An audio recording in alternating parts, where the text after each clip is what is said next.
E, de imediato, conforme programação do nosso 8º Congresso Brasileiro de Direito Médico, teremos o painel A Terminalidade da Vida e a Jurisprudência Estrangeira, Olhares Múltiplos.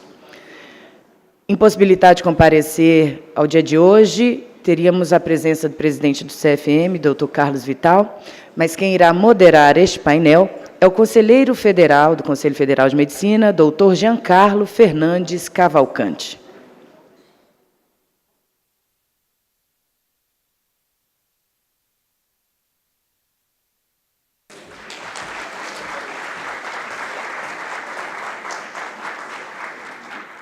Com a condução dos trabalhos, o nosso moderador.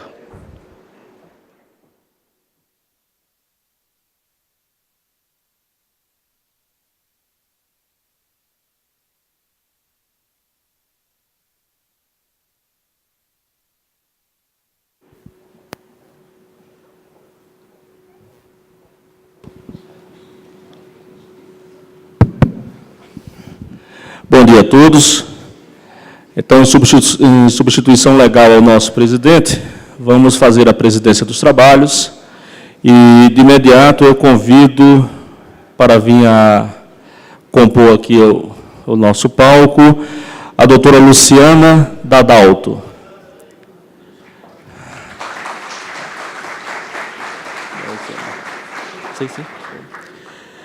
Gostaria de convidar o doutor de Aulas Ribeiro também.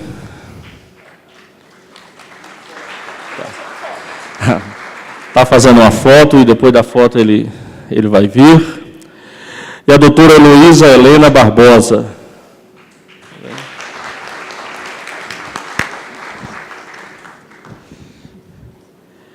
Doutor José Eduardo Siqueira.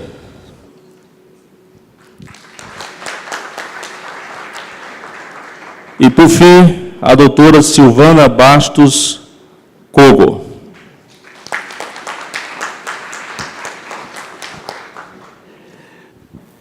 Eu fui orientado pela organização do evento de que cada palestrante terá direito a 7 minutos e que eu vou avisá-lo quando... 7 minutos.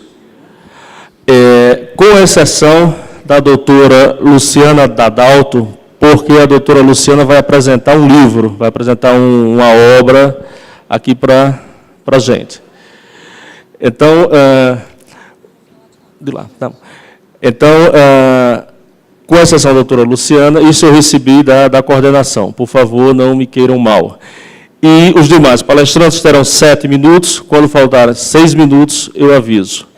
Então, eu chamo a doutora Luciana Dadalto, que é doutora em Ciências da Saúde pela Faculdade de Medicina da Universidade Federal de Minas Gerais, é mestre em Direito Privado pela PUC Minas e administradora do portal testamentovital.com.br. Doutora, por favor.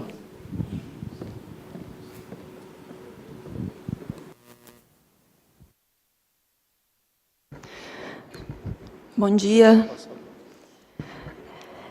Falei com o professor Siqueira ali embaixo que é uma emoção subir aqui depois de ver a Débora e a doutora Luz. Como mulher, como pesquisadora em prol do direito a autonomia no fim da vida. E como eu não tenho muito tempo, não vou ficar falando demais, eu queria agradecer ao professor de aulas por essa mesa. É um prazer. Eu coordenei, juntamente com a professora Maria de Fátima Freire de Sá, uma referência na luta do direito de morrer, um livro, e todos os que compõem essa mesa são coautores. O objetivo desse livro, que se chama Direito e Medicina à Morte Digna nos Tribunais, foi analisar decisões judiciais em todos esses países que estão ticados aí no slide. E, agora que eu vi que eu tenho uma tela aqui, e o pressuposto desse livro era que todos os artigos fossem escritos a 4 mãos, por um profissional da saúde e por um profissional do direito, para que a gente tivesse uma pluralidade de opiniões e uma pluralidade de ideias. Então, todos os autores que fazem parte dessa mesa escreveram, e a gente acredita que é uma contribuição para um debate um pouco mais racional e um pouco mais científico sobre uma discussão que precisa ser feita. A gente precisa sair dessa esfera do debate moral e religioso para discutir com seriedade acadêmica as discussões sobre o fim de vida. Vou apresentar rapidamente o caso que eu trabalhei. A ideia é que cada pessoa apresente um dos casos. Eu trabalhei um caso indiano, o caso Aruna Chambal, um caso extremamente difícil. A Aruna era uma jovem enfermeira que, em 1973, durante um plantão, sofreu um ataque de um funcionário do hospital, de um funcionário da limpeza do hospital, que a deu um golpe por trás e causou uma lesão cerebral. Depois estuprou ela e ela ficou mais de 24 horas caída no chão, sem ser encontrada.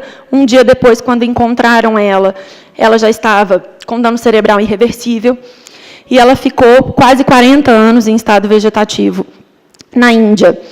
Em 2009, uma jornalista indiana, amiga da Aruna, ajuizou uma ação na Suprema Corte indiana pedindo o direito de suspensão de nutrição e hidratação para que a Aruna falecesse, e o principal argumento era o chamado direito à morte digna. Em 2011, houve a decisão da Suprema Corte, e a Suprema Corte indiana entendeu que essa amiga não era pessoa competente para pedir, que a Aruna não tinha familiares, então ela ficou quase 40 anos no hospital sem nunca ter sido visitada por nenhum familiar. E como não havia manifestação prévia de vontade da Aruna, nesse caso, não seria possível fazer a suspensão de nutrição e hidratação. Ela faleceu em 2015. Essa é a última foto que se tem dela. E esse é um caso paradigmático na Índia, porque, a partir desse caso, a Índia discutiu a descriminalização da eutanásia. E, esse ano, no começo de 2018, a gente tem uma decisão da Suprema Corte indiana falando sobre as diretivas antecipadas de vontade, especialmente o testamento vital. A Suprema Corte indiana enfrentou, basicamente, 4 questões. E essas questões foram as questões que foram respondidas pela Suprema Corte indiana. Em uma pessoa que esteja em estado vegetativo persistente, a retirada ou a suspensão de terapias de manutenção da vida deve ser permitida ou tida por não ilegal. Se o paciente tiver expressado previamente o seu desejo de não ser submetido a terapias de manutenção da vida, em caso de cuidados fúteis ou estado vegetativo, seus desejos deveriam ser respeitados quando a situação surgisse? Caso uma pessoa não tenha expressado anteriormente tal desejo, se a sua família ou pessoas próximas solicitarem a retirada ou a suspensão dessas terapias, o desejo deles deveria ser respeitado? Aruna Chambal foi abandonada por sua família e está sendo cuidada pelos últimos 37 anos pela equipe do Kane Hospital. Quem deve tomar decisões em seu nome? A equipe de saúde alegava que eram eles os decisores substitutos de Aruna, e ela estava bem cuidada, e que, portanto, não há que se falar em uma amiga, que é jornalista, que tomasse decisões, e que essa decisão deveria ser da equipe de saúde. Essa foi a tese que prevaleceu da Suprema Corte, de que, quando o paciente não tem um substituto designado, nem um familiar próximo, quem toma decisões por ele é a sua equipe de saúde. E como a equipe de saúde, nesse caso, era contrária à suspensão da nutrição e da hidratação, a Suprema Corte indiana entendeu que o pedido não deveria ser acolhido. Esse caso é um caso rumoroso na Índia. A principal atriz indiana está fazendo um filme sobre o caso Aruna Chambal, que está com previsão de lançamento para 2020.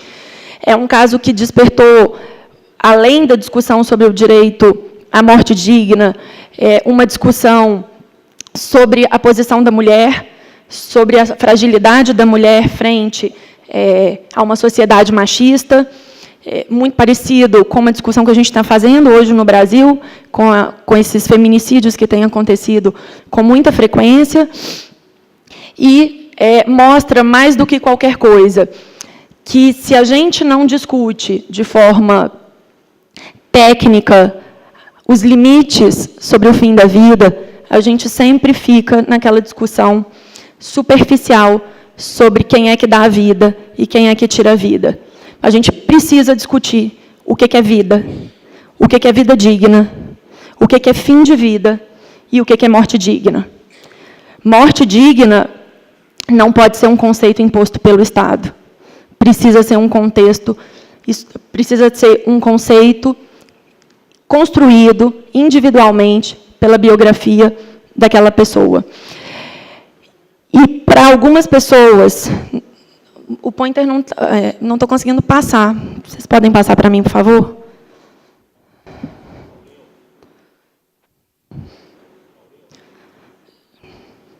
Bom, passou, agora passou. E, como eu sei que a gente tem uma plateia eclética, eu queria explicar um pouco a importância de um livro que trabalhe direito comparado.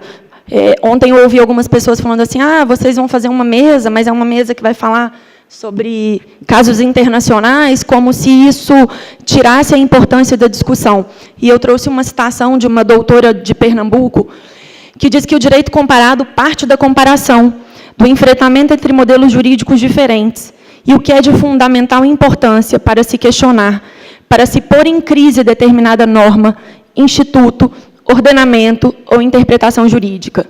A comparação, na maioria das vezes, engloba o ato de questionar, de pôr em dúvida, de retirar o atributo da certeza absoluta, pois é a partir disso que se pode chegar a um novo modelo.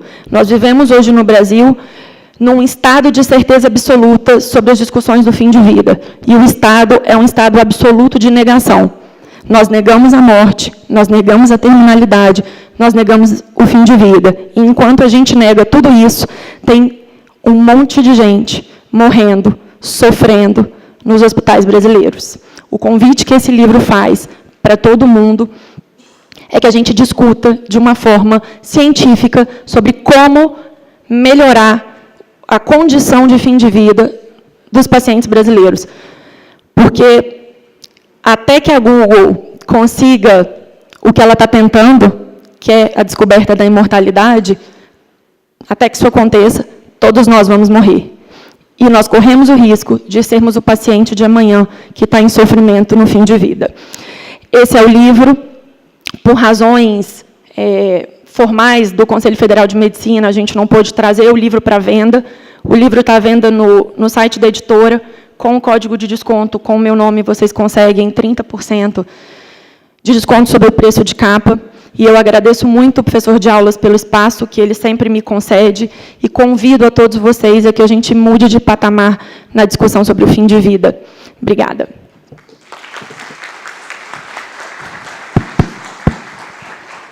Muito obrigado, professora Luciana. Houve um recurso à mesa por uma questão de equidade e todos terão tempo de 10 minutos. Foi aceito o recurso. Bem, todos conhecemos o professor de aulas, mas me cabe falar que ele é doutor em Direito, pós-doutor em Bioética Médica, coordenador do curso de Direito e professor do curso de Medicina da Universidade Católica de Brasília, ex-membro do Ministério Público do DF, membro da Comissão de Direito Médico do CFM e atualmente desembargador do Tribunal de Justiça do DF e Territórios. Doutor de aulas, a palavra é com o senhor. Pode contar o tempo aí. Aqui é igual Ciro Gomes falou, 27 minutos, a partir daí é 27 para todo mundo, né? Bem, muito bom dia a todos mais uma vez. Obrigado, doutora Luciana e a professora Maria de Fátima, que me convidaram para organizar uma equipe para tratar de um caso. A equipe foi composta pelo presidente do Conselho Federal de Medicina, doutor Carlos Vital Tavares Correia Lima, pela advogada Kelly Lobato Moreira e por mim. O nosso caso é um caso julgado recentemente, é de 2015, na África do Sul, envolvendo um advogado que só na advocacia já tinha 35 anos de exercício profissional, era um homem muito bem sucedido na profissão, também advogou em Londres, Um homem culto, rico, bem-nascido, bem-criado, com todas as possibilidades, que com certeza absoluta nem todos os sul-africanos têm, mas ele fazia a diferença, porque todo mundo sabia quem era ele. Era um advogado muito conhecido em Pretória, tanto que tratavam ele no fórum pelo apelido carinhoso de Robin, e esse cidadão foi diagnosticado em 2013 com câncer de próstata. E em 2015, já com um Gleason 9, que é um índice que marca a evolução e o estadiamento do câncer de próstata, já estava de 0 a 10, ele estava no nível 9, e no estádio 4, que é o mais grave já, com metástase, etc. A parte médica foi o Dr. Vital que se encarregou, e ele então pede autorização a um juiz de Pretória para que o juiz o autorize um médico a ministrar-lhe uma medicação ou disponibilizar uma medicação letal, fatal, porque ele não aguentava mais. Já estava com todas as hipóteses conhecidas e com as consequências próprias do tumor de próstata, já tinha cateterizado os ureteres e nada disso resolvia, sondado, estava em casa, tomava remédio para não sentir dor, e aí depois ficava com péssima condição de vida, um caso, uma tragédia absoluta em termos pessoais. No dia 30 de abril de 2015, ele morre às 8 horas da manhã. Ocorre que o juiz, às 10 horas da manhã, do mesmo dia 30 de abril, o juiz de Pretória autoriza ele confunde um pouco eutanásia com suicídio assistido, mas, ao fim e ao cabo, é suicídio assistido. Ele autoriza o médico que se dispusesse a isso, a aplicar a medicação, ou disponibilizar a medicação para que ele próprio aplicasse. Só que ele já estava morto. E aqui, o Conselho de Medicina na África do Sul é um colegiado das profissões de saúde, que tem um departamento que cuida da medicina. Todos esses órgãos entram na justiça depois para tentar fazer o juiz revogar a decisão. A decisão, para os juristas, houve aquela figura clássica da perda superveniente do objeto. E no Brasil isso há um caso clássico, há vários, mas aqui no Brasil há um conhecido, quando se lutava-se no Supremo Tribunal Federal para o julgamento dos casos de anencefalia, também durante o julgamento o Supremo foi comunicado que a paciente havia tido o filho anencéfalo e que ele havia falecido. Portanto, o Supremo abre um debate paralelo, o relator, ministro Joaquim Barbosa, para poder discutir, perdeu o objeto, não perdeu o objeto, como é que faz? E acabou perdendo o objeto. Na África do Sul, apesar de um sistema muito diferente do nosso, tudo isso aconteceu, porque na prática já havia perdido o objeto. Então, o Conselho de Medicina, que é o Conselho Nacional das Profissões de Saúde, pediu que o juiz revogasse a decisão. O juiz diz assim, não vou revogar, porque essa questão interessa ao mundo, interessa ao país. O problema é que na África do Sul, uma decisão de um juiz desenvolve, o verbo é esse, o sistema do common law, e pode se transformar numa regra de precedente obrigatório, quase um precedente vinculativo para todos os demais juízes. Então, a partir daí, foi o medo de se transformar num precedente para assegurar o direito à morte digna na África do Sul. Há um recurso, e aí juntam-se inúmeros órgãos, Ministério da Saúde, Ministério da Justiça, Conselhos de Saúde, alguns amici curiae, ou seja, pessoas que se associaram ao processo, não tendo nada a ver com ele, alguns favoráveis ao direito de morrer, outros contra, e o processo chega à Suprema Corte de Apelação da África do Sul, que não é o Tribunal Constitucional. Há uma instância ainda superior, e esse processo é julgado em 2016, onde primeiro há ali um acerto de contas com o juiz. Eu já contei isso em público e vou repetir. O juiz usa as iniciais no nome dele, H.J. Fabricius. H.J. Fabricius, ele é africâner, portanto, é oriundo de holandeses que permaneceram na África do Sul, tem 64 anos, e assina apenas Fabricius, em latim Fabricius ou Fabricius. Portanto, ele assina só Fabricius, como se não tivesse nome de família, nenhum nome antes, Fabricius. E ele usa, em alguns documentos oficiais, as iniciais HJ, que em alguns países pode ser as iniciais de Sua Excelência, Honorable Judge. Eu não sabia, ao traduzir o texto, se era Honorable Judge, que raios era aquele HJ antes do nome dele. Então, entrei em contato com ele, liguei para ele na África do Sul, para saber se era Hans Joachim, que é um nome muito comum no africano, nos sul-africanos oriundos da Holanda, muito normal, João Joaquim, Hans Joaquim, ou se era Honorable Judge. Ele não quis me atender e disse que sobre esse assunto não falava, que esse assunto era assunto encerrado, ele não falava. Quando eu fui ler o acórdão ao fim e ao cabo, eu descobri por quê. Porque o tribunal simplesmente lhe faz tantas indelicadezas, mas tantas grosserias, o processo chega a ser de insultos a ele, que ele não podia ter feito aquilo, que ele expôs a África do Sul a um risco, e sai do padrão nosso de justiça a firmeza e a dureza que o acórdão trata a ele. Fomos depois procurar saber sobre ele por outros caminhos. Ele é um juiz branco, é juiz há 40 anos, está em Pretória, nunca chegou às Cortes Supremas, é juiz de primeira instância, não quis subir, ficou lá, e é acusado de defender os brancos e perseguir os negros, que é mal para os empregados e bom para os patrões, ou seja, é um homem polêmico, pelo visto. Mas isso tudo faz parte do folclore em torno dele. Gravou uma única entrevista para a NBC dos Estados Unidos, não aceitou dar entrevistas, só deixou fazer uma imagem com ele.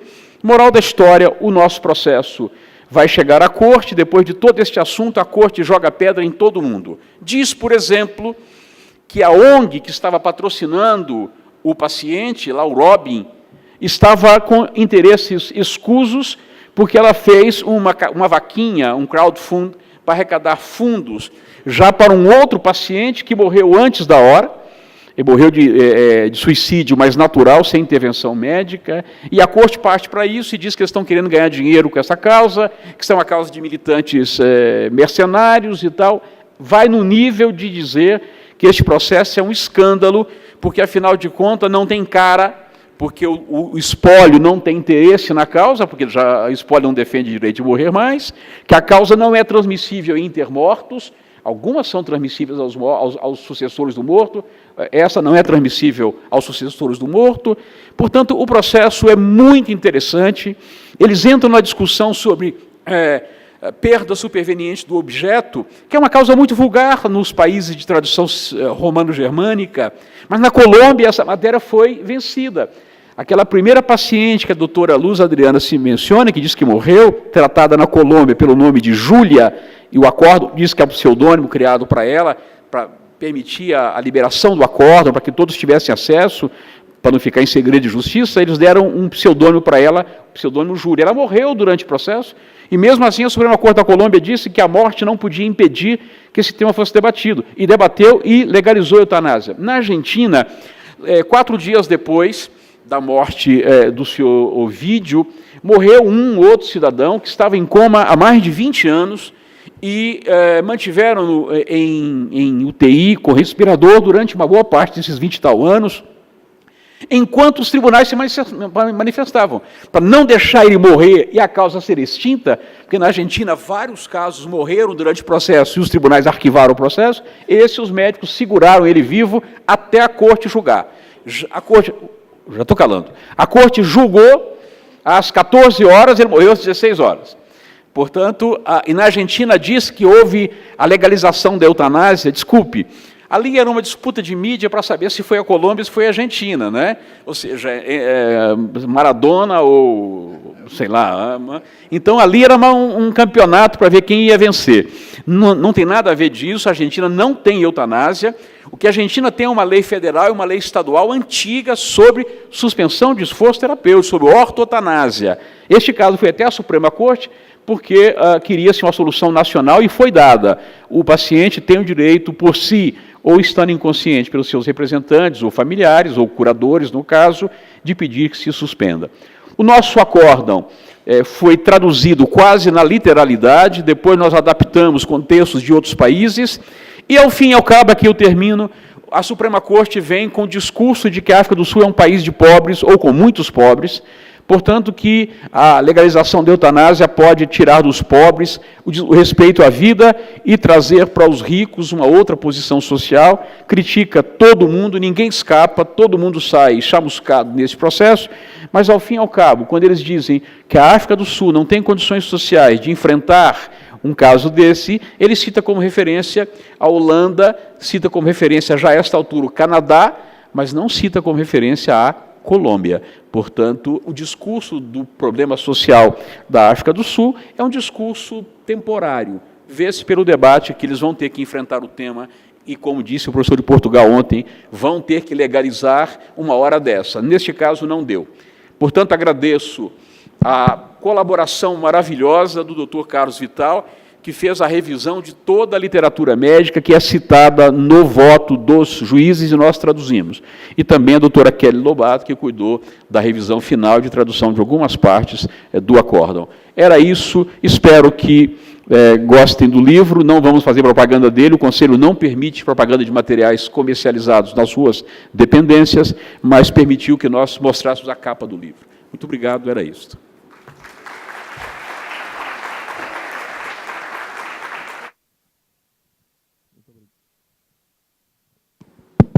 Muito obrigado, doutor de aulas. Eu gostaria de convidar a doutora Heloísa Helena Barbosa. A doutora Heloísa ela é doutora em Direito pela Universidade do Estado do Rio de Janeiro, é doutora em Ciências pela Escola Nacional de Saúde Pública da Fiocruz, é livre docente em Direito Civil pela UERJ, professora titular da Faculdade de Direito da UERJ, pesquisadora e autora de publicações na área de Direito com ênfase em Direito Civil e Biodireito, bem como na área de Bioética, atuando principalmente nos seguintes temas: direito civil, família, sucessões, reprodução assistida, terminalidade da vida, transexualidade e repercussões da biotecnologia na vida humana. Também é procuradora de justiça aposentada e atualmente exerce a advocacia. Bom dia a todos.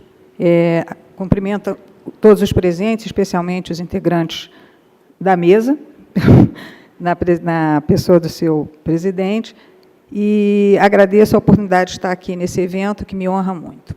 Bom, eu vou falar o resultado de um estudo feito a 3 mãos por mim, pela doutora Marilena Correia, que é médica, e pelo doutor Vitor Almeida, que é doutor em Direito e advogado também.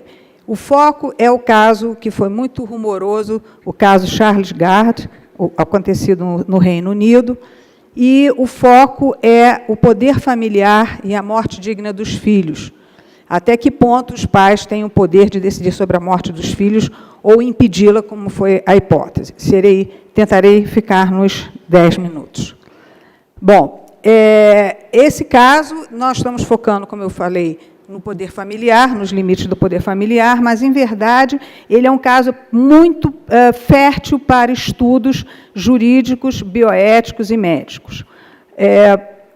A análise, o estudo foi feito exatamente sobre esses 3 aspectos, e eu vou tentar ser muito breve, primeiro começando, lembrando esse caso que foi muito falado na mídia em geral. Esse é Charles Gard, um bebê que nasceu com uma doença raríssima, e que foi constatada quando ele tinha 2 meses de idade.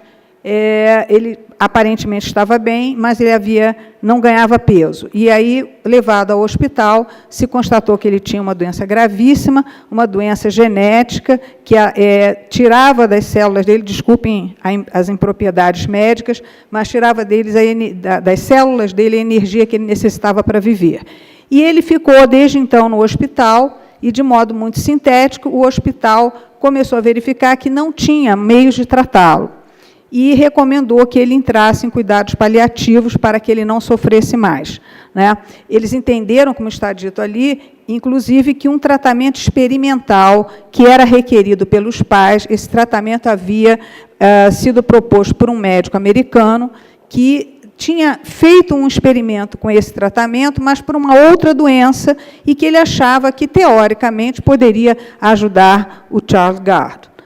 Os pais queriam esse tratamento e começou, então, uma discussão judicial. Os médicos que o acompanhavam no Reino Unido queriam que, efetivamente, ele entrasse em cuidados paliativos, porque entendiam que ele não tinha mais nenhuma condição de qualquer progresso de melhora na situação de saúde dele, e isso chegou até a Corte Internacional de Direitos Humanos. Aqui está um dado de data, em fevereiro de 2017, ele requereu judicialmente o hospital autorização para retirada da ventilação e fornecimento de cuidados paliativos. Em apelação, começou, então, uma batalha judicial, uma discussão em que, de um lado, os médicos queriam mantê-lo, os médicos do Reino Unido queriam mantê-lo em cuidados paliativos, e os pais queriam transportá-lo para a América para se submeter a um tratamento experimental que não era para o caso dele e, sobretudo, era um tratamento que não havia sido testado em humanos nem em animais. Era realmente uma tentativa quase que, perdoem a expressão, lotérica, porque não havia nenhuma indicação da adequação daquele tratamento para o caso. Entrou em discussão, proposta pelos pais, que recorreram às cortes superiores, que o Estado e, principalmente, os médicos não podiam interferir no poder familiar, ou seja, no poder que os pais têm sobre a decisão do que é melhor para os filhos. E essa foi a base da discussão que serviu de apoio para esse estudo que nós fizemos, e que chegou ao final reconhecendo que o que deve prevalecer em tais hipóteses é o melhor interesse da criança. Que isso é um entendimento que também se tem no Brasil, de que os pais têm o poder familiar, ou, como modernamente, no sentido vulgar da palavra, atualmente se entende que os pais têm, na verdade, uma autoridade parental que deve ser sempre exercida em benefício dos filhos. E, nesse caso, como era um bebê, o que aconteceu? Eles entendiam que se presumia que os pais não teriam esse poder de decidir, exatamente porque o interesse maior da criança seria de ser mantida em condições que não sofresse. E o caso ia se agravando, e também se descobriu que, durante o acompanhamento, que o Charles Gard, ele não ouvia, ele era surdo de nascença, e ele sequer conseguia manifestar qualquer expressão de dor. Ele não chorava, e chegou um momento que ele não tinha mais qualquer interação que pudesse mostrar um estado vital nele, embora estivesse até considerado como vivo. Daí, seria uma hipótese em que se aplicaria tranquilamente a resolução 1805 de suspensão do tratamento, conforme admite o Conselho Federal de Medicina.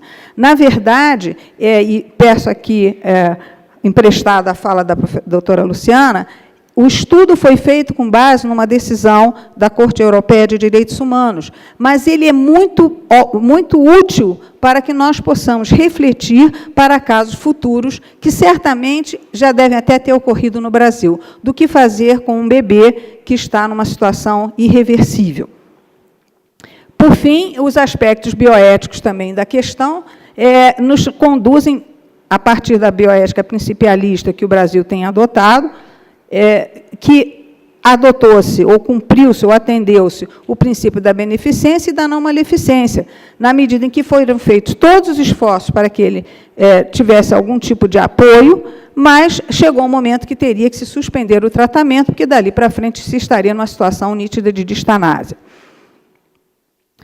Sobre aspectos jurídicos, da mesma maneira que no Brasil, a Corte Internacional de Direitos Humanos Europeia, ela entendeu que sempre nesses casos deve prevalecer o melhor interesse da criança e com base na aplicação também dos princípios bioéticos. Tem uma frase até que eu trouxe, que eu achei muito interessante, que consta da decisão, que o melhor para o Charles naquela situação seria deixá-lo dormir imediato e pacificamente, e não sujeitá-lo a mais sofrimento. Charles morreu no dia 28 de julho de 2017, aos 11 meses de idade, poucos dias antes de completar um ano. Muito obrigada. Consegui ficar.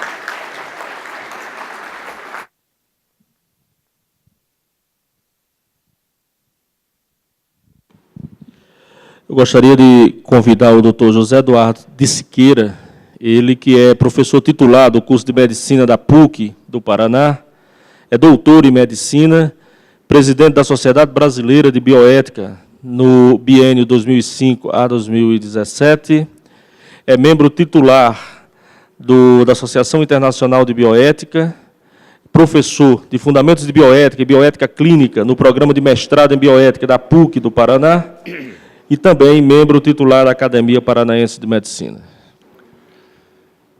O caso que Luciana passou para a gente é um caso bastante conhecido na literatura, de Nancy Cruzan, e eu vou tentar fazer uma aproximação com a realidade nossa aqui, né?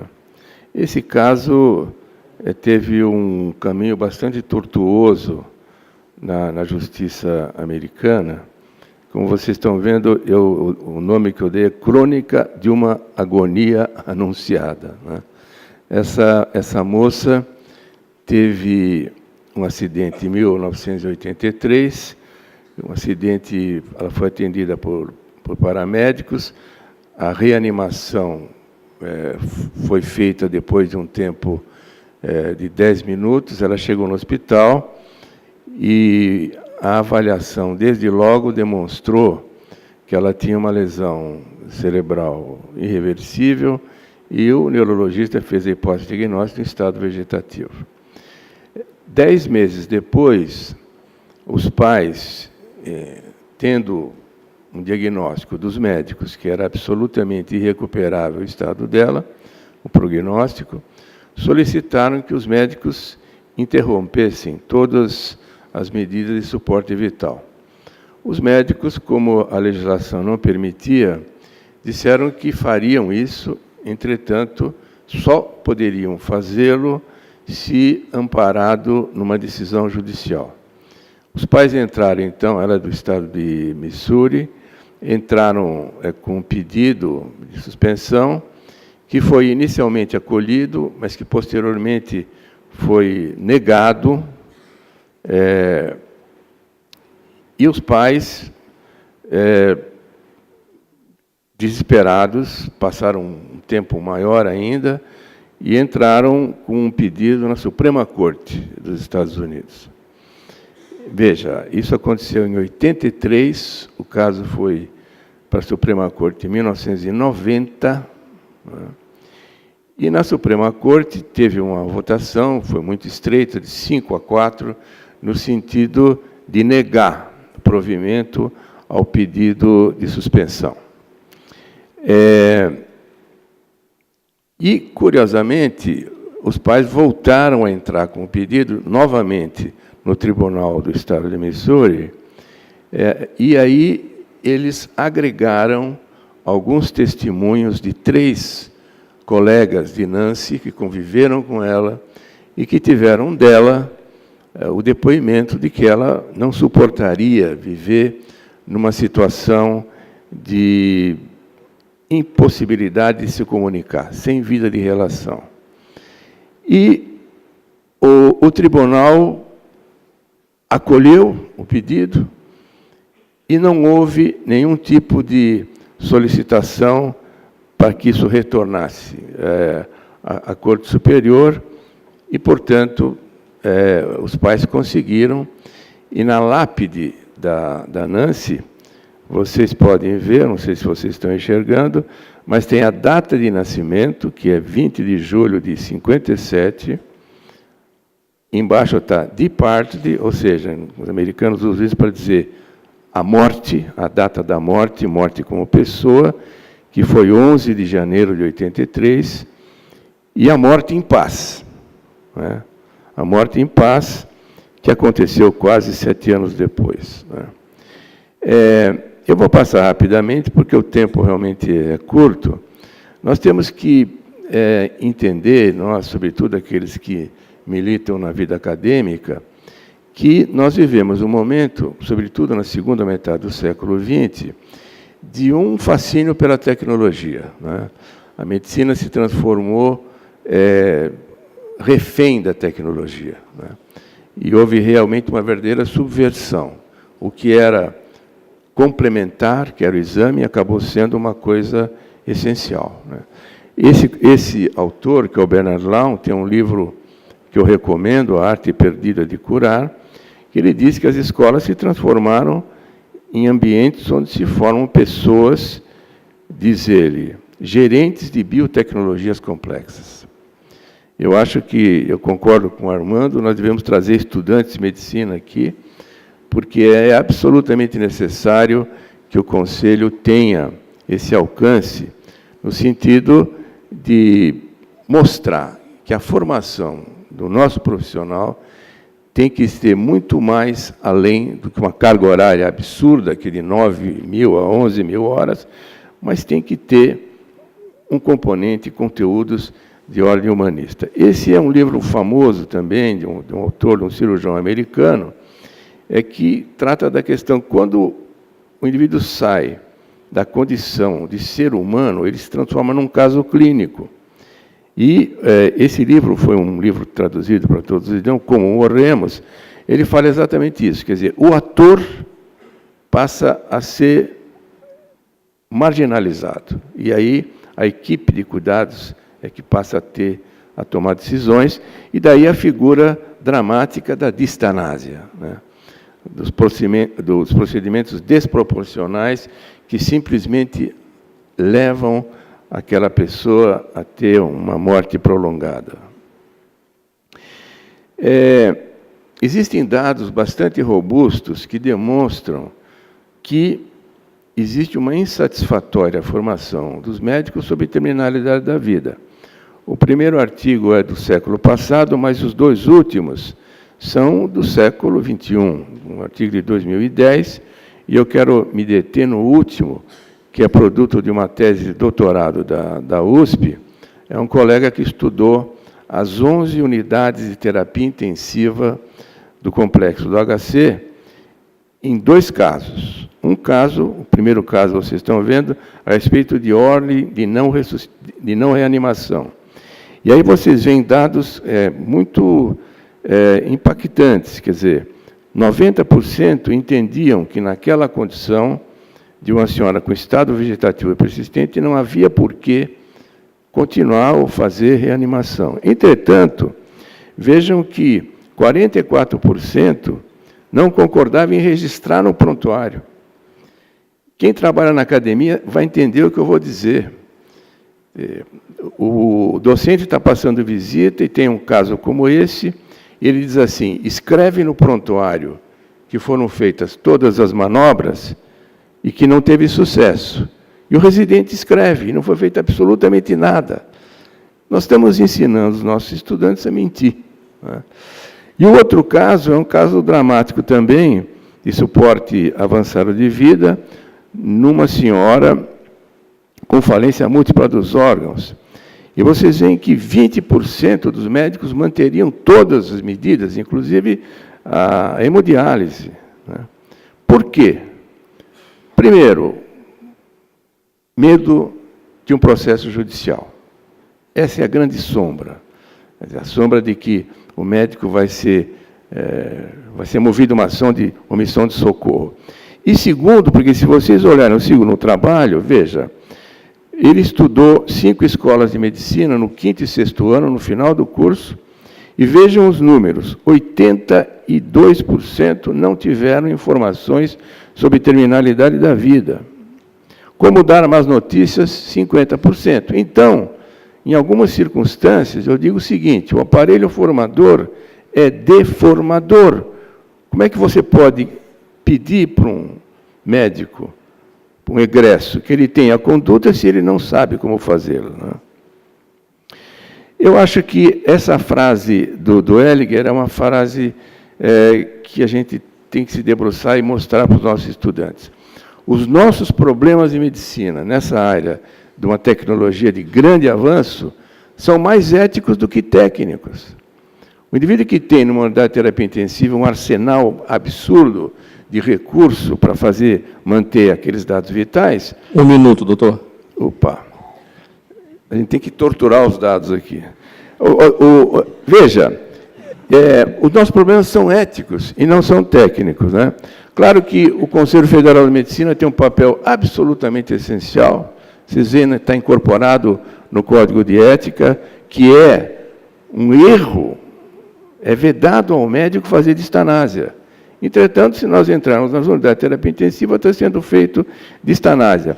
Essa é a resolução da diretiva antecipada de vontade, e eu quero aqui, talvez, deixar esse último minuto. Não, você vai me dar mais um minuto. O de aulas prometeu para mim que eu tinha mais um minuto. Então, veja, olha que aqui eu acho que é uma coisa que nós temos que pensar. O Conselho Federal de Medicina fez uma resolução 1805, que é da ortotanásia, e eu, inclusive, participei, o Alejandro nos levou a conversar com o juiz. Vocês conhecem todo o Léo Pessini, a pessoa que mais escreve sobre o final da vida, e eu me lembro de aulas, que nós entramos na sala, o Léo levou todos os livros dele, e falou: Excelência, eu queria deixar aqui uma contribuição minha. Era um garoto de 36 anos, falou: não precisa, não, eu conheço tudo. Ficou sentado em cima desse processo 6 anos. Ou seja, então, há que ter uma conversa, uma aproximação maior, por isso que eu acho que congressos como esses são fundamentais entre o direito e a medicina. Nós temos um exemplo extraordinário, que é o de aulas, que nós vamos dar um diploma de médico para ele, porque ele sabe tudo, ele sabe mais que a gente. Veja, os casos que estão abaixo, a Karen Nantel, a Karen Anquilan, a própria Nancy e a Terra Schiavo. Mas o caso mais emblemático que eu considero é o caso do Ramon Sampedro. É um caso famoso, se transformou num filme, Mar Adentro. E eu vou fazer uma propaganda. Vocês leiam o livro, porque tem um poema, tem um livro dele, chama-se Cartas do Inferno. E essa carta que eu tenho aí, que não vai dar para ler, é uma carta que ele dirige a Deus, dizendo assim: meu Deus do céu, como é que é possível a minha vida estar na dependência de pessoas que querem ver no meu martírio o significado da vida delas? É uma coisa dramática, né? Duas pessoas importantes, Ana Arendt: cidadão é aquele que tem direito a ter direitos. Nós temos que juntar atos e fatos, atos e condutas. Não é possível o discurso estar afastado dos fatos, da conduta, né? E Elizabeth Kubler-Ross. E agora eu passo rapidamente para uma coisa, agora eu termino mesmo. Eu acho que isso é uma das funções que a universidade não está cumprindo. Não está cumprindo. Tenho convicção disso, tá? Nós estamos trabalhando na universidade com o nível da inteligência lógico-matemática. Positivismo, tanto na área jurídica quanto na área médica. É uma coisa positiva. Isso faz com que os nossos egressos conheçam, tenham conhecimento, tenham habilidade, mas eles não têm duas dimensões fundamentais, que é de ser e de conviver. Para você tomar uma decisão com uma pessoa como Ramon Sampedro, que ficou mais de 20 anos tetraplégico, pedindo para que ele fosse atendido de maneira digna, nós temos que olhar aquele ser que sofre e temos que nos curvar e entender que cidadão é aquele que tem direitos. Muito obrigado.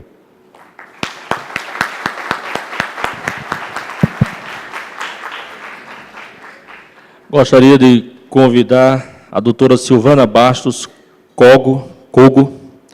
Ela é enfermeira pela Universidade Franciscana de Santa Maria, tem mestrado em enfermagem pela Universidade Federal de Santa Maria, doutorado em enfermagem pela Universidade Federal de Rio Grande, atualmente é professora adjunta do Departamento de Enfermagem da Universidade Federal de Santa Maria e tutora da residência multiprofissional com ênfase em hemato-oncologia da Universidade Federal de Santa Maria. É membro do Grupo de Estudos e Pesquisas em Enfermagem e Saúde da Universidade Federal de Santa Maria e também membro do Comitê Universitário de Bioética. Bom dia. Então, saindo um pouco da perspectiva de advogados e médicos, eu sou enfermeira e falo nessa posição como um profissional de saúde, fora dessa perspectiva. Eu atuo, então, na docência, com os alunos da enfermagem, e atuo no Hospital Universitário de Santa Maria, mais especificamente no pronto-socorro, no PS. E lá, constantemente, a gente vê e a gente vivencia situações conflituosas, dilemáticas, relacionadas a pacientes que estão em estado vegetativo ou estão num processo de fim de vida, estão em processo de morte, e que muitas vezes acabam morrendo de dor, morrendo desassistidos, né, e morrendo sem a chance de se despedir das pessoas, dos familiares, das pessoas próximas. Dentro desse panorama, a gente enfrenta, né, cotidianamente esses dilemas, e o que eu sempre falo é que o nosso problema de vivenciar essas questões, elas não estão relacionadas aos conflitos ou aos dilemas, mas sim a questão da gente aceitar o processo de morrer. A gente vê a morte como um processo distante das nossas vidas, distante das nossas famílias, mas ele está muito próximo, ele é iminente, a gente é iminentemente terminal. E muitas vezes a gente acaba desconsiderando essa questão nesse processo. E isso faz com que o processo fique mais dificultoso quando a gente tem esses problemas. Seja por não comunicar a família diante de uma situação de terminalidade, seja pelo fato de não conseguir comunicar as notícias difíceis nesse âmbito. E isso acaba impossibilitando e fazendo com que a gente tenha medo em conversar com o paciente ou em conversar com os familiares sobre essas questões. A gente tem muito a questão de falar se eu morrer. A gente não esquece de dizer que a gente vai morrer. E a gente traduz isso para a nossa prática e impossibilita muitas nossas questões de tratar a morte dignamente e fazer com que a pessoa viva a morte de maneira digna, certo? Eu agradeço imensamente o convite de estar aqui, participando desse momento, né, na perspectiva de enfermeira e de trazer um pouco também das questões relacionadas à prática. A participação, então, minha no livro, com a doutora Cíntia, é uma advogada, então, da União de Minas Gerais. Nós escrevemos, fizemos análise do caso Putz, que é a morte digna na Alemanha. Tá? Então, ele trata em 2002, a senhora K sofreu um AVC, um acidente vascular encefálico hemorrágico. Ela permaneceu em estado vegetativo por 5 anos. Tá? E, em 2006, ela teve um membro superior esquerdo amputado em virtude de uma fratura. Então, ela vivia em condições extremas e ela não tinha nenhum tratamento modificador da doença que pudesse reverter a situação na qual ela se encontrava. Em dezembro de 2007, ela pesava 40 quilos, 1,59 m, e as perspectivas de tratamentos modificadores da doença eram inexistentes. Nesse contexto, a senhora K tinha 2 filhos, e o advogado alemão especializado em direito médico, o Putz, orientou a remoção do tubo de alimentação da senhora K, com consentimento e a pedido dos filhos, tá? Em 20 de dezembro de 2007. Em 5 de janeiro de 2008, a paciente veio a falecer, morreu, em virtude de uma parada cardiorrespiratória, mas após a remoção do tubo, realizada pela filha, o hospital retomou a introdução da sonda para alimentação. O hospital não era de acordo a essa decisão. Então, apenas 15 dias após a remoção do tubo e a recolocação do tubo, a paciente morre em virtude de complicações cardíacas. Então, a senhora K, em setembro de 2007, um mês antes dela sofrer do acidente vascular encefálico, ela havia manifestado verbalmente que não gostaria de medidas que prolongassem artificialmente a sua vida, né, como, por exemplo, nutrição, respiração artificial ou quaisquer tipos de mangueiras conectadas ao seu corpo. Então, ela manifestou previamente, ela não fez um testamento vital, porque nessa época não existia legislação sobre testamento vital, mas ela manifestou para os seus filhos, em virtude do marido ter sido acometido por um AVC hemorrágico. Então, diante dessa situação, o advogado foi condenado, em primeira instância, a 9 meses de prisão por tentativa de homicídio, cumprida em liberdade condicional. Putz recorre da decisão e do Tribunal Regional da Alemanha, e, em segunda instância, o advogado é inocentado, em 2010. Então, a primeira decisão, ela estava na dependência de que a situação a qual tinha ocorrido da retirada do tubo se configuraria como uma eutanásia ativa, em contraposição a uma situação meramente passiva de retirada do tubo. Em segunda instância, então, houve o entendimento de que a questão ativa e passiva não era o que deveria ser considerado nessa questão, e sim a questão de que não teria mais tratamento modificador da doença, a paciente já estava em estado de debilitação e em processo de morte. Então, foi alegado a questão da lei da autodeterminação, o qual a Constituição Federal da Alemanha prevê. Então, a segunda instância entendeu que a questão da eutanásia ativa ou passiva não era coerente nessa situação e alegou a questão da autodeterminação e a questão da paciente ter manifestado previamente que não gostaria de métodos de suporte vital artificial. Então, no caso Putz, mesmo sem a existência de um documento escrito, reconheceu-se a importância do chamado direito de autodeterminação, previsto no artigo da Constituição alemã, que garante a inviolabilidade dos direitos da personalidade, inclusive a autonomia. Na Alemanha, então, o Código Penal prevê a eutanásia ativa como crime próprio, punindo-a com pena de prisão de 6 meses a 5 anos, e a eutanásia passiva é permitida considerando as manifestações prévias do paciente e considerando as questões de irreversibilidade da doença. Cabe destacar também que, em 2009, após o caso apresentado, o parlamento então, alemão aprovou, em 2009, a lei que regulamenta juridicamente o testamento vital e dá poderes, né, à questão de ser mantida a autonomia do paciente. Então, o testamento vital ele prevê que as pessoas possam manifestar previamente, né, não em condições de incapacidade, e sim em condições plenas, como, por exemplo, as nossas condições, de pensar sobre essa possibilidade, de conversar com os familiares, de conversar com os pacientes, de ver a biografia do paciente para ver quais as perspectivas, o que eles desejam diante de uma situação, porque é uma situação que pode acometer, a qualquer momento, qualquer pessoa. Tá? Então, aqui um panorama do trajeto ao qual o caso Putz se enquadra. Então, em setembro de 2002, ela manifesta o desejo. Em outubro, ela sofre o acidente vascular encefálico hemorrágico. Ela permanece 5 anos em estado vegetativo. Em dezembro de 2007, é retirado o tubo de alimentação, conforme a orientação do advogado, especializado em direito médico. Uma das filhas, que, inclusive, num outro processo, é indicada como coautora, também, do homicídio. Em 2007, após dias, foi recolocado a sonda, então, pela equipe do hospital.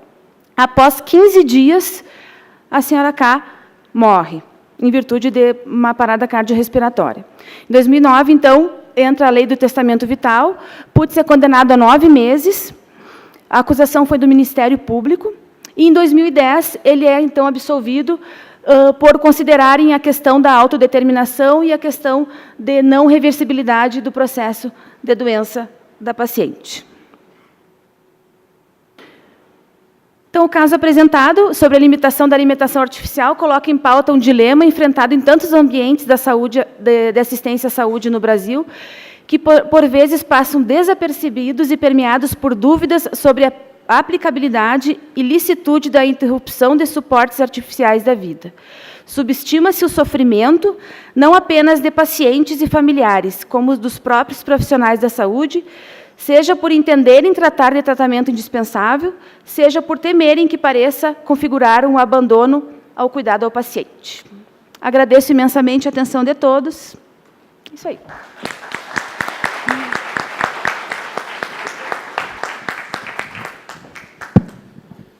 Senhores, está aberto a fase de debates. Se alguém quiser fazer alguma pergunta, nós temos o microfone aqui ao lado. Por favor, se identifica e diz qual dos debatedores vai responder a pergunta. Bom dia a todos.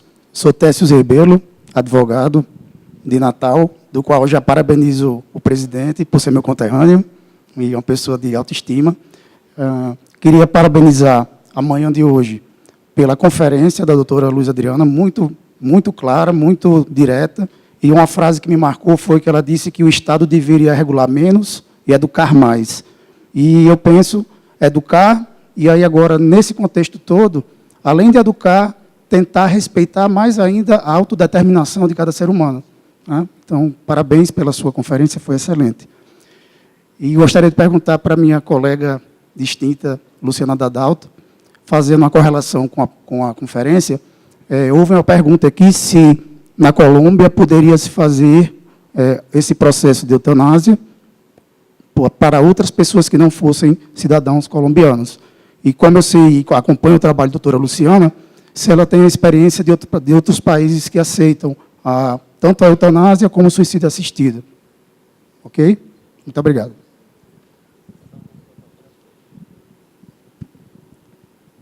Bom dia. Jorge Cury. Cury, só um minutinho, deixa ela responder logo, que a pergunta foi longa.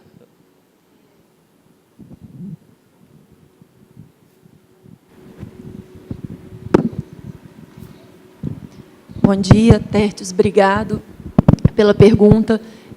Eu tenho, há um ano, mais ou menos, me preocupado muito e pesquisado como que a autonomia do paciente, consubstanciada no testamento vital, que é o tema que eu mais estudo. Inclusive, queria fazer um parênteses. Interessante, hoje é dia 31 de agosto. Nós estamos fazendo hoje 6 anos da resolução 1995, que foi publicada no dia 31 de agosto de 2012. Então, tem 6 anos que o testamento vital foi reconhecido pelo Conselho Federal de Medicina. E eu tenho pesquisado muito a aplicação do testamento vital propriamente no Instituto da Eutanásia e do Suicídio Assistido. E visitei, no último ano, 2 instituições suíças que aceitam estrangeiros para realizar o suicídio assistido, a Dignitas e a Life Circle. E, agora, em maio, tive a grata coincidência de estar visitando a Life Circle na mesma semana que o biólogo australiano David Goodall estava lá para realizar o suicídio assistido dele. O David Goodall tinha 104 anos e nenhuma doença terminal, exceto a idade. E ele não tinha nenhuma comorbidade, as comorbidades eram próprias da idade. Ele tinha dificuldade de audição, dificuldade de visão, mas, enfim, ele não tinha uma doença terminal. E foi um caso que gerou um rumor mundial muito grande exatamente pela questão da terminalidade, né, da inexistência de terminalidade. E, nessa ocasião, eu participei de um jantar com alguns dos maiores pesquisadores suíços em prol do direito, do que se chama direito à morte digna, e o que eles me disseram é bastante interessante, inclusive diante da fala de ontem do doutor de Portugal. Eles me disseram o seguinte: o grande problema mundial para a gente discutir eutanásia e suicídio assistido são os médicos. A gente precisa achar uma forma de realizar eutanásia e suicídio assistido sem necessitar do médico. E um australiano, um médico australiano, que chama Philip, não lembro o sobrenome dele agora, criou uma máquina que parece uma cápsula, que chama Sarco, de sarcófago, em que permite que as pessoas entrem dentro dessa máquina e apertem um botão que vai diminuir o oxigênio e as pessoas faleçam. E o objetivo dele, segundo ele disse, é distribuir o código-fonte dessa máquina de forma gratuita para que pessoas em qualquer lugar do mundo imprimam essa máquina em impressora 3D e realizem o suicídio assistido sem precisar de uma prescrição médica.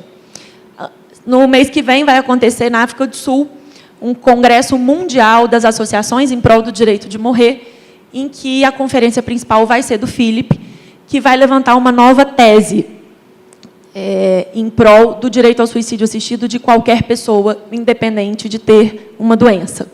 Então, isso mostra que as discussões que a gente tem feito hoje no Brasil são muito menos complexas do que as discussões que estão sendo feitas lá fora, especialmente nos países como Holanda, Bélgica e Suíça, que trabalham a questão da autonomia num patamar muito diferente do nosso. E o David Goodall é uma prova disso, porque ele foi recusado pela Dignitas, isso é interessante, por não ter uma doença terminal, e foi aceito numa outra organização suíça, onde ele realizou o suicídio assistido sem ter nenhuma doença terminal, mas ter 104 anos. Então, as discussões que a gente faz hoje sobre fim de vida no Brasil são complexas, e vou te dizer que o número de pacientes ou de pessoas que têm procurado as instituições suíças para a realização de suicídio assistido tem crescido. Inclusive, essas pessoas têm enfrentado uma dificuldade interessante no Brasil, porque é requisito das organizações suíças um laudo médico do país de origem, atestando a capacidade decisória e a terminalidade da doença.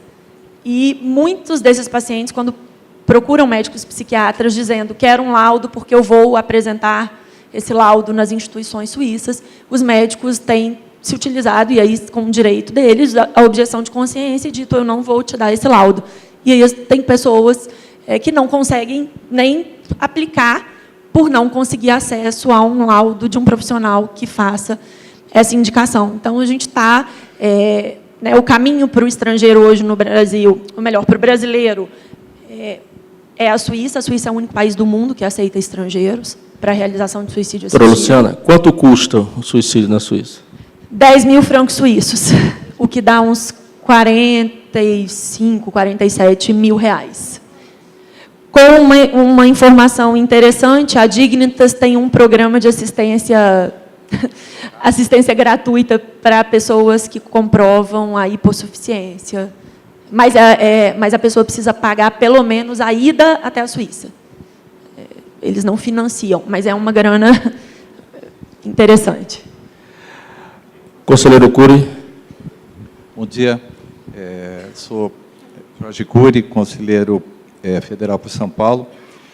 Queria parabenizar, Luciana, a todos os participantes do projeto, do livro. Fiquei muito interessado, acho que eu vou adquirir o livro. Mas eu queria colocar uma questão. Eu sou cirurgião, sou intensivista, sou nutrólogo também, há muitos anos, praticamente desde a época da residência. Eu sou R38, 39, que eu acompanho pacientes nessa situação de terminalidade, sejam cirúrgicos, sejam pacientes também de terapia intensiva.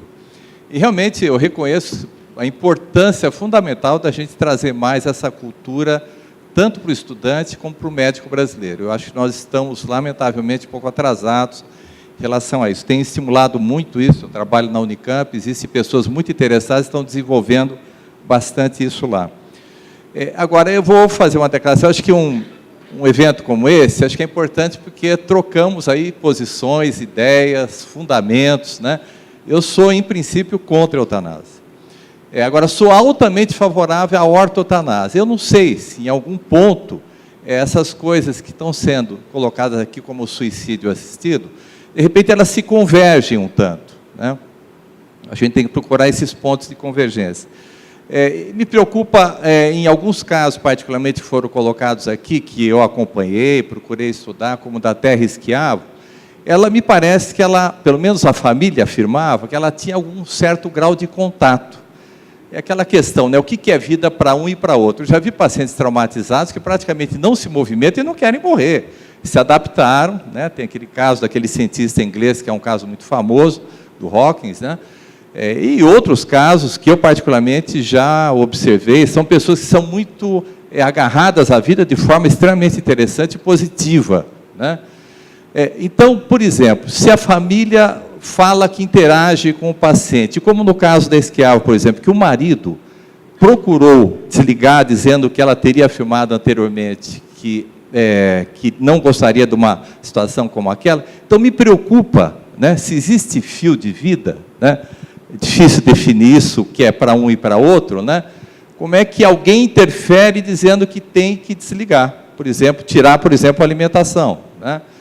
Então, eu coloco isso como um ponto de discussão, né? Até que ponto alguém tem direito de tirar aquele fio de vida, sendo que entes queridos ali no caso, ou como naquela que vocês colocaram hoje também, da indiana, se a família que aderiu a ela, que no caso eram os funcionários do hospital, né, os profissionais do hospital, achavam que tinha alguma interatividade com ela? Eu não sei. Esse caso eu absolutamente não tenho conhecimento. Qual o direito de outro vir e tirar? Né? Então, é uma coisa que eu ponho em debate, gostaria de ouvi-los a respeito. Tá, eu vou passar para o doutor Siqueira e depois a doutora Luciana quer falar sobre o caso indiano. Doutor Siqueira. Eu acho que a questão que o Cury levanta é muito importante. Nós que trabalhamos na resolução 1805, acabamos entendendo, eu estava conversando com o de aulas há pouco, que a palavra ortotanásia também não ficou bem. A palavra eutanásia vem do grego euthanatos, que seria uma morte digna, que essa palavra foi maculada pelo nazismo. Então, nós inventamos essa ortotanásia. A questão da terra esquiavo, que você fala, é o seguinte, houve uma luta judicial extensa, e, na realidade, o marido dela era o procurador, e os pais queriam ficar, eu acho que você tem razão nesse sentido. Entretanto, o argumento que foi usado de que ela era um ser que tinha relação foi absolutamente contestado depois, quando se fez a necrópsia, que ela tinha uma lesão que mostrava que ela não tinha possibilidade de ir. Entretanto, Cury, tem uma coisa curiosa. Tem um grupo que está trabalhando a questão da neuroética. Tem um grupo que trabalha isso, inclusive no Brasil tem um colega que trabalha no Rio Grande do Sul, e que eles advogam um roteiro, assim, técnico, inclusive, de se estabelecer um contato com aquela pessoa que nós temos o diagnóstico de estado vegetativo persistente. Veja, eu acho que essa dúvida persiste. Entretanto, o ponto que eu acho que é fundamental, eu acho que nós não podemos comparar, Cury, a questão da terra esquiável com o Stephen Hawking. O Stephen Hawking é uma figura que realmente quis, ele lutava pela vida. Agora, os casos todos que foram mostrados aqui são casos de um enorme sofrimento, de um enorme, prolongado sofrimento, que eu acho que é injustificado. Eu concordo com o de aulas que nós não deveríamos usar a palavra ordinária, mas suspensão de procedimentos de sustentação vital em algumas circunstâncias. No caso da terra esquiável, você tem razão. A questão da alimentação e hidratação, que foi colocado no caso da terra esquiável, veja, existem estudos claríssimos dos paliativistas que demonstram que alimentação parenteral e hidratação não trazem benefício, pelo contrário, acabam trazendo desconforto, a pessoa tem mais náusea, vômito. Então, eu acho que a tese deve ser o seguinte: vamos olhar aquela pessoa que tem direitos e, sobretudo, educar, como você falou, os nossos estudantes, a ter uma visão de compaixão. Compaixão significa ter paixão para aquela circunstância, viver aquele sofrimento. É a coisa que o Levinas, a alteridade, né? E que nós não podemos julgar um caso do ponto de vista técnico, como diz o Schuron. Ou seja, não é um caso, não é uma doença, é um ser biográfico que está tendo um sofrimento absurdo e que nós temos que compreender que o papel nosso é de suspender tudo que for desproporcional. Desculpe, senhor Mim. Eu vou passar a palavra para a doutora Luciana, que vai falar sobre o caso indiano, e aproveito já da prerrogativa de presidente para perguntar à senhora se no testamento vital tem alguma especificidade para as pessoas, a população de crença judia, né, para os judeus, se tem diferença para o testamento vital convencional, devido à crença religiosa deles. Bom, sobre o caso indiano, a Aruna não tinha nenhuma relação com a equipe, né, no sentido de que ela não manifestava, né, o que a equipe argumentou foi que a equipe criou um laço com a Aruna e que, como ela não tinha nenhum parente, a equipe se sentia responsável por ela. E a decisão judicial foi entender que, muito baseado na ideia do Belchamp Children's, da tomada de decisão, de que ali quem respondia por ela era a equipe médica. E se a equipe médica dizia que não havia recomendação ou entendia ser contrária à suspensão da nutrição e da hidratação, assim deveria ter sido seguido, como foi. Ela morreu em 2015, naturalmente, ela não morreu de suspensão de nenhum medicamento, de nenhum tratamento. O professor Siqueira, como acabou de falar, essa questão da suspensão de nutrição e hidratação é o gargalo, digamos, no mundo inteiro. A gente discutiu isso, né, professor, na defesa da minha tese de doutorado em 2013. O tribunal inglês, a corte inglesa, decidiu esse ano sobre suspensão de nutrição e hidratação em pacientes em estado vegetativo. Então, é realmente um dos grandes gargalos, mas acho que o que a gente precisa entender é que, e esse é o fundamento do testamento vital, é que se as pessoas manifestam antecipadamente a vontade e com conhecimento, sabendo quais são os efeitos dessa manifestação, né, e sabendo sobre o que está efetivamente aceitando ou recusando, a gente precisa considerar essa decisão de uma forma mais autônoma e menos impositiva do que a gente faz hoje. O testamento vital ele tem especificidades culturais, regionais, estatais, dependendo de cada país, e cada cultura vai assimilar o testamento vital de uma forma diferente, de acordo com o que acredita ser possível. Da mesma forma como o judeu ele tem mais dificuldade de recusar tratamentos, entendendo que, enfim, ele deve, de alguma forma, passar pelo ciclo da vida, assim como o espírita, em geral. Os espíritas têm um pouco de dificuldade, especialmente quando a gente fala de suspensão de tratamentos. Mas eu acho que isso também é a beleza do testamento vital, porque o testamento vital é um instrumento de manifestação de autonomia, e não um instrumento de escolha de como a autonomia da pessoa vai ser, né? Quando a doutora Luz falou do testamento vital na Colômbia, e disse, o testamento vital lá na Colômbia, a pessoa pode escolher a eutanásia, porque a eutanásia é possível na Colômbia. Então, é o entendimento de que o testamento vital, o conteúdo dele ele é restritivo de acordo com a normativa do país em que ele se insere. E aí, de acordo com a normativa daquele país, cada pessoa vai se utilizar da sua consciência, da sua crença, do seu valor ético, da forma como melhor lhe convém. Como não temos mais inscrições, perdão, colega, temos mais uma inscrição, e nesse, colega, a gente vai encerrar as inscrições, devido ao nosso tempo. Muito obrigado pela concessão. Francisco Atanásio, de Pernambuco. Só para incrementar e finalizar, na formatação de uma decisão, eu queria um comentário sobre a interface estado vegetativo e morte encefálica. Para quem o senhor gostaria de direcionar a pergunta? A todos. Todos. Professor de aulas.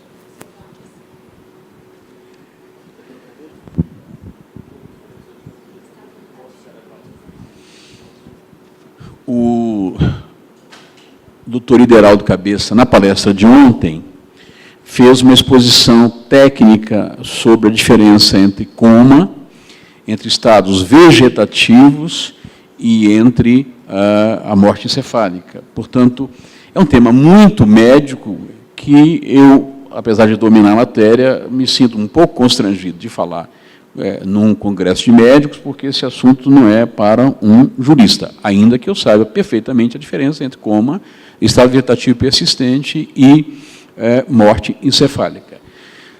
Mas eu vou facilitar a vida do doutor Siqueira, que é o único, com o doutor Giancarlo, que são os dois únicos médicos, não precisam de ajuda para responder essa pergunta, porque são dominadores da matéria.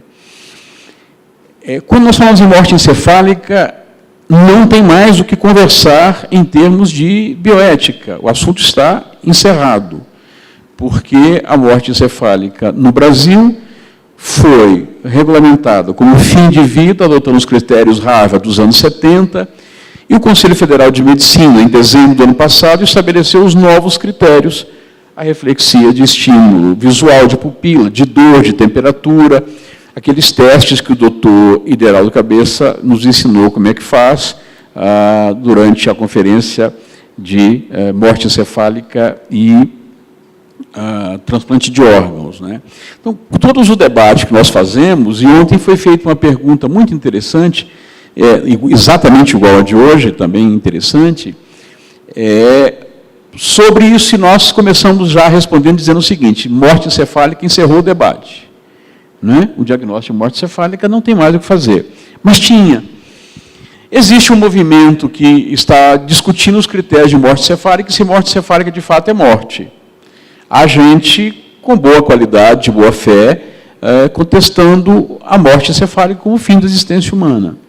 Mas enquanto não se mudar uma conveniência universal, criada nos anos 70, por uma comissão presidencial dos Estados Unidos, sediada na Universidade de Harvard, de que os critérios de finitude da existência humana é a morte encefálica, que é adotada praticamente no mundo todo, não é adotada no mundo todo. Israel não adota o critério de morte encefálica, os países muçulmanos não adotam o critério de morte encefálica, uma boa parte deles, e muitos países continuam não adotando o critério de morte encefálica como finitude da existência. Portanto, muitos países entendem que a morte encefálica, ou que o fim do ser humano é outro, e vão para a atividade cardiorrespiratória por uma questão cultural, religiosa. Há hoje um grande debate envolvendo o transplante de órgãos por comunidades nos Estados Unidos que não aceitam a doação de órgãos com critério de morte encefálica, querem outros. Os budistas também têm uma tradição cultural respeitosa com relação à finitude da vida. Portanto, não é unânime no mundo a noção de que a morte encefálica, ou seja, o fim da atividade, ou atividade elétrica no encéfalo, ou atividade metabólica no encéfalo, ou atividade circulatória, são 3 critérios: atividade elétrica, atividade metabólica e atividade circulatória, ou seja, arteriografia, a cintilografia e o mais comum que a gente usa, que é o eletrocefalograma, para fazer exames. Tem muitas comunidades que não aceitam esses critérios. E nós estamos, então, hoje tentando encontrar solução para falarmos de transplante de órgãos dentro de uma comunidade. Israel, durante muitos anos, não aceitava a morte encefálica. Há poucos anos, houve uma mudança legislativa, mas os chamados judeus ortodoxos não aceitam. Portanto, não há transplante de órgãos com doação de judeus ortodoxos, porque eles não aceitam a morte encefálica. Outros países, outros povos, entendem a morte do coração, todo esse simbolismo do coração como centro da vida. Que nós sabemos que tudo isso é muito bonito para os poetas, muito bonito para a literatura, muito bonito para o simbolismo, muito bonito para a religião, ou seja, as religiões, a religião católica, por exemplo, Sagrado Coração de Jesus. Então, há muitas comunidades respeitabilíssimas que transferem a vida para o coração. E dentro desta situação só aceitam a morte cardiorrespiratória. Então, a morte encefálica, aqui eu termino, é um critério majoritariamente aceito no mundo como terminalidade da vida, mas não é o único. Existem outras formas de pensar que repudiam a mera ciência ou 3 formas de avaliação. Então, o debate não terminou, ele retomou, e hoje eu participo de grupos que debatem ativamente se a morte encefálica deve ser mantida como critério de terminalidade da existência humana, ou pelo menos da existência civil. Com relação ao coma, o doutor Ideraldo Cabeça fez uma exposição ontem muito clara e demonstrou a possibilidade... Está aí? Perdão, a minha intenção é ver a dualidade entre o estado cognitivo do indivíduo, enquanto ele possa ou não se autoafirmar, para se determinar se ele continua vivo ou não, esteja ele com morte encefálica ou esteja ele em estado vegetativo. Eu queria saber a discussão não técnica, médica, de diagnóstico, mas sim o conceito jurídico a ser aplicável ou não nessas condições. Porque me parece que, por vezes, é a mesma coisa. Que é a mesma coisa? Sim. Morte encefálica em estado vegetativo? Porque a pessoa não consegue se autodeterminar. Eu queria ouvir essa discussão, nesse sentido. Não dos critérios técnicos. Bem, eu não vou falar mais, já falei muito. Há outras inteligências nesta mesa redonda, que na verdade não é mesa e nem é redonda, mas aqui eu sou muito quase positivista, não é? Ou seja, o sistema jurídico elegeu um critério. Certo ou errado, ele elegeu um critério. Estado vegetativo persistente não é morte cefálica. Tem autonomia? Há autonomia no estado vegetativo persistente? Não há autonomia quando não se há forma de externá-la. Se não há forma de externar a autonomia, não há autonomia. Então, a autonomia impõe uma condição de externar. Daí que se criou o testamento vital, as diretivas antecipadas, que é uma forma prospectiva de se externar um pensamento que existiu no passado, quando a pessoa havia condições. O estado vegetativo persistente para o direito, hoje, dá, quando muito, a interdição parcial, porque a legislação nova não permite sequer a interdição total no estado vegetativo persistente. Ou seja, o Brasil fez uma bobagem em 2015, uma grande estupidez jurídica, quando extinguiu, na prática, a interdição, o incapaz absoluto, que só tem hoje incapaz absoluto os menores de 16 anos. Por problemas de saúde, não há mais incapaz absoluto. Então, a interdição é parcial. Evidente que os juízes brasileiros têm juízo, estão dando interdição total, nesses casos, ao arrepio da lei. A lei foi feita por, vamos dizer, há uma expressão vulgar, não vou usar para dizer quem fez a lei, mas a lei é muito tosca ao dizer que no estado vegetativo persistente não cabe interdição absoluta, que não é incapaz absoluto. A interdição é parcial, que é semi-incapaz ou parcialmente incapaz. Um absurdo um negócio desse.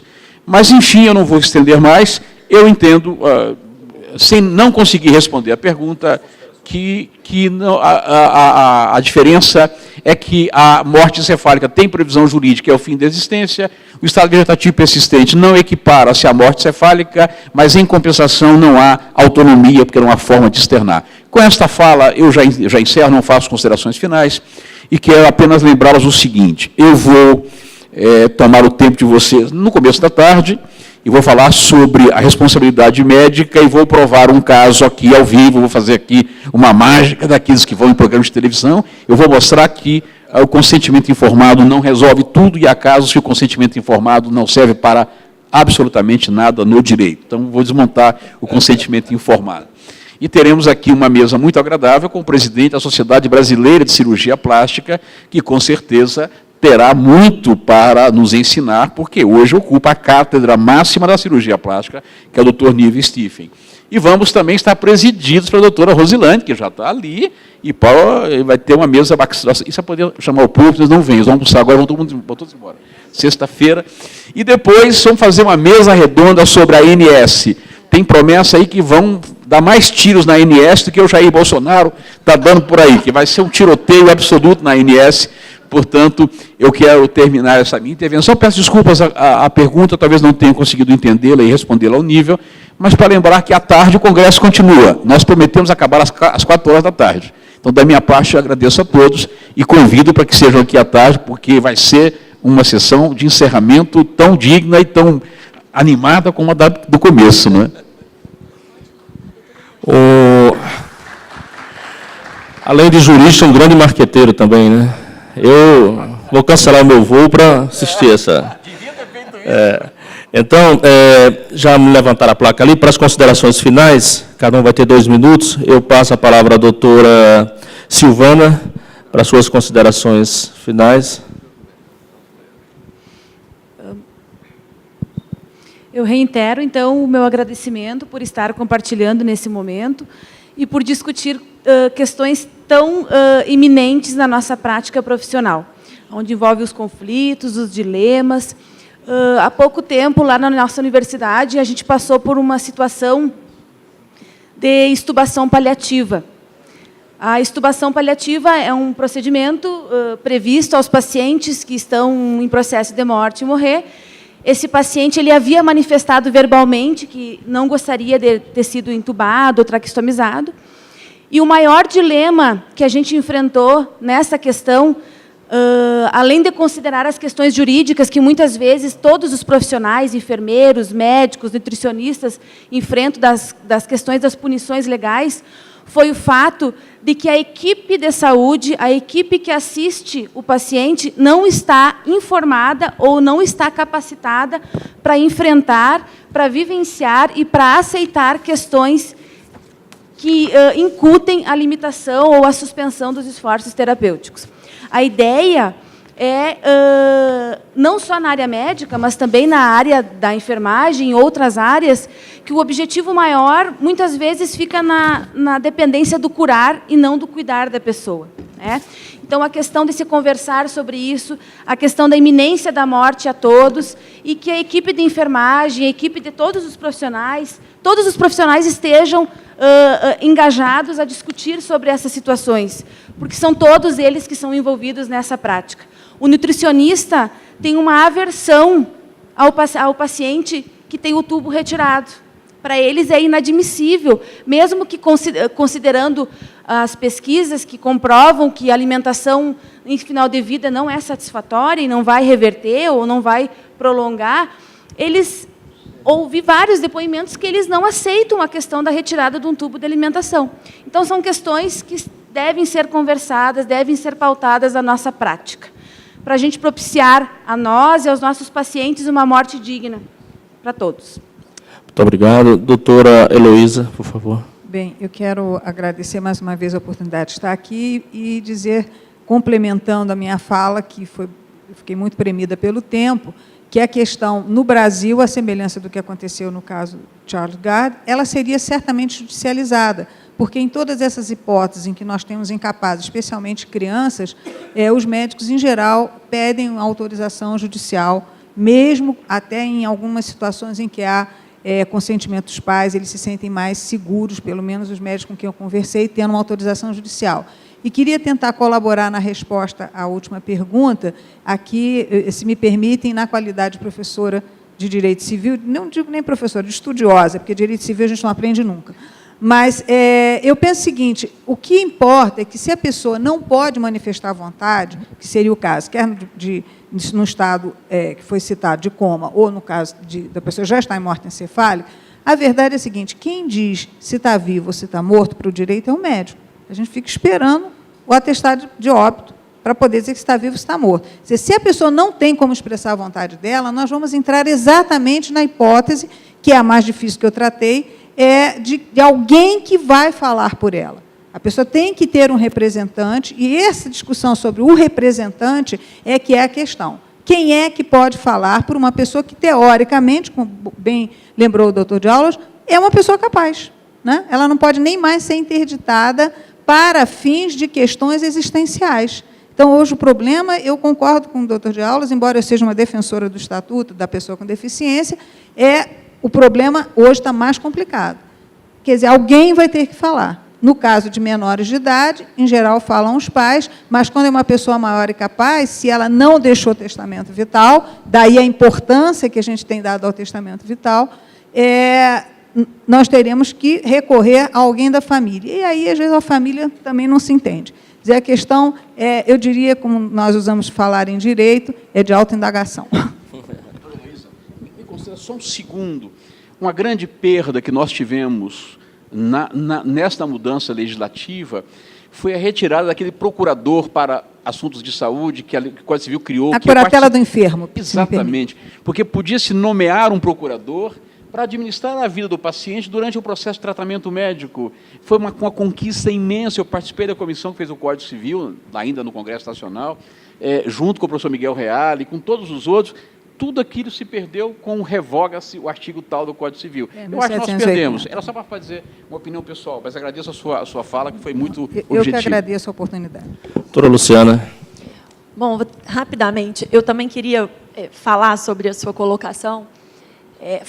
Existem muitos estudos e existem muitas pessoas que defendem uma alteração no critério de morte.